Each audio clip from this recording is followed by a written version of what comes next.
Okay, I watched the debate again with my mother at her house.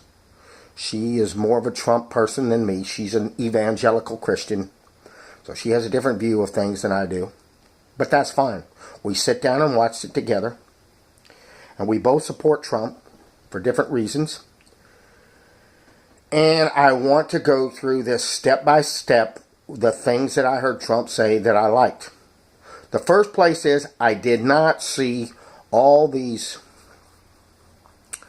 I think Clinton pounded on him and said a bunch of mean things, and he didn't, as I said in my previous video, he didn't do such an awesome job at answering all of it. But that's fine. I think the guy is a POS. I do. I think that he's fascist, racial, whatever. I don't care. I don't care. Right now, we have an administration that is pushing the Chinese and the Russians into World War III. We have an administration, two administrations in a row, that when Clinton's husband left the White House, we had like a $3-4 billion deficit and had almost pretty much had a balanced budget.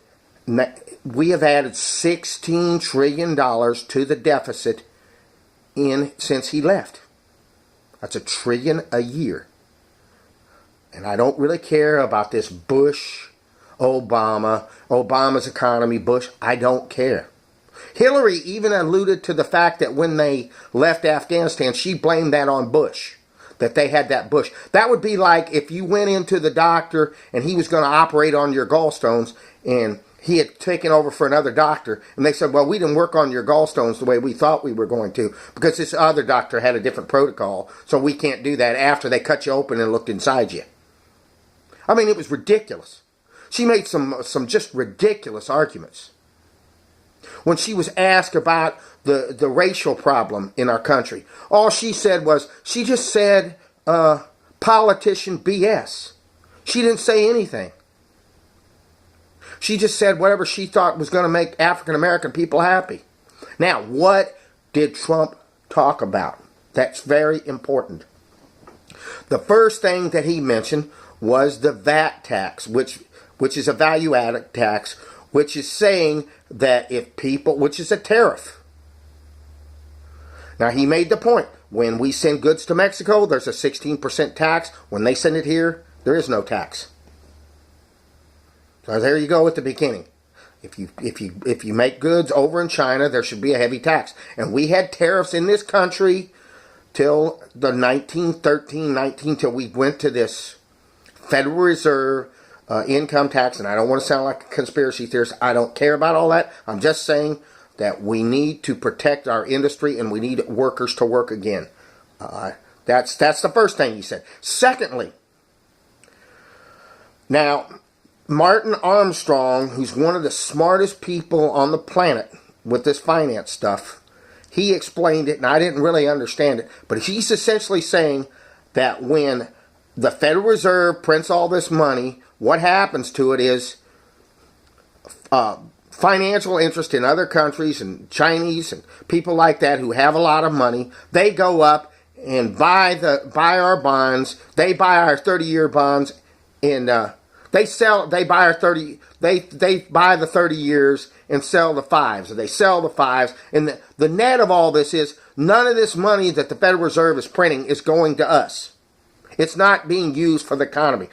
The net of it is the Federal Reserve is printing all this money, and rather than being inflationary, which in some cases it is, rather than being that is, it's not doing what it's supposed to do, which is to help the economy, which is what is in its doctrine. It's some complicated thing, which I don't really understand. So what Mr. Trump was talking about at one point in there was saying that we needed to sit down with the people who have the money. There are people who have, he said, as much as $5 trillion who have the money sitting in their accounts, and he wants to get them to put the money back in, to reinvest the money in America, rather than us creating more money to do it. That's what he's saying. That's what he's suggesting, which is quite plausible. Because as we found out during the Panama Papers and all that stuff, there is tranches and tranches and tranches of money. There's a lot of money out there, and he wants to get those people to come back there and invest in America. So that's the second thing he meant, and he mentioned a $5 trillion figure.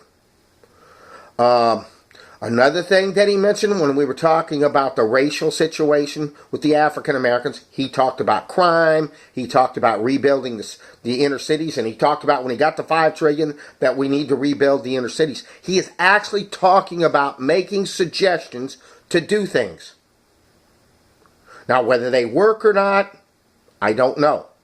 The other thing that he was mentioning was that over in NATO and all these places, because Hillary attacked him on it, saying that we should sell nuclear arms to Saudi Arabia, we should sell nuclear arms to Japan, and he said no, that's not what he meant. He meant that Japan, Saudi Arabia, all these countries, and Germany, these countries that have money, that they should pay for it.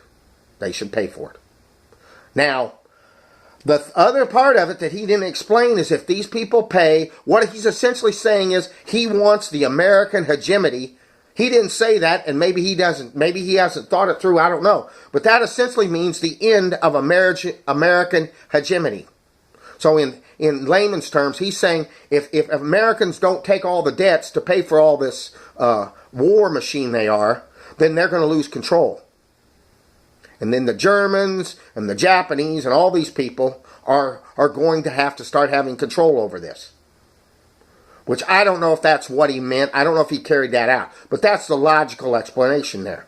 But he is discussing a way to lower America's debts. Because he made a very good point at one point. He said we're $20 trillion in debt. And our situation in the Middle East is worse. Much worse. And our country is worse. Now, if you think the country's good and Hillary and Obama's doing a great job in the Middle East and it's those drastically Republicans, then you don't think so, that's fine. I'm not going to spend 2 seconds trying to argue with you. I'm not. I could care less. If you think that, you're a stone idiot and you're not worth my time. That's the way I feel about it. If you think that Obama's doing a great job and you want to continue on, I'm not going to waste my time with you. Now, I have a friend who's out in California who just sold his house for a ton of money and whose wife was saved because of Obamacare and who she had cancer. I understand that. I understand they're Obama voters. They've done well under him. I don't have a problem with him because this Trump is a scary guy. He is going to take things in a new direction. And we don't know where it's going to end up. I understand that. So I understand the Hillary voter. But if you're like me and you've spent 8 years making $8, $9, $10, $11, $12 an hour and you're just barely getting by, I'm ready to try something new. To me, Trump is the protest candidate.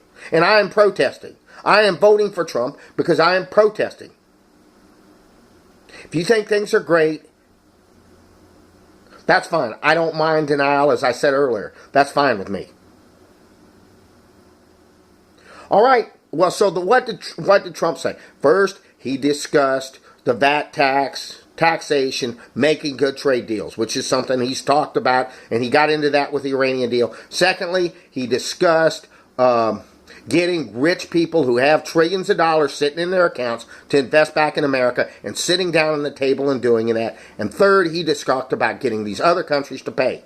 Now, whether any of this is possible, I'm not saying it is. I'm saying that he's discussing productive issues where Hillary didn't do anything but talk about how great she is and how experienced she is and how wonderful she is and I didn't hear her say anything. I didn't hear her say anything. If you think she did, that's fine. If you think that she's convinced me that Trump's a piece of shit. I understand that. I don't care. He's my piece of shit. That's how I feel about it. Okay? Out!